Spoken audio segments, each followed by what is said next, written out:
Hatuna mkombozi mwingine bali ni nani? Ali Menza Mbogo. Na sisi kama wana Mombasa tutapata kufaidi zaidi. Hakuna mwingine tutafaidika kando na kiongozi wetu Mheshimiwa Ali Menza Mbogo.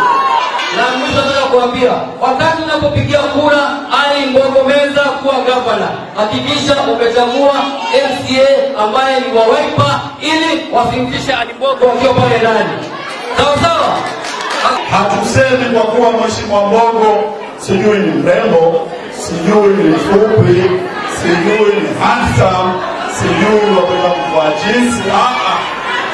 Hatupeleki mapale mashindano ya urembo. Ni kweli si kweli? Pale tunapeleka mtenda kazi. Tunataka nini zaidi? Zaidi ni kumpa ugavana wa Mombasa ili yale makubwa yaliyoko pale Mombasa waweze kufanyia.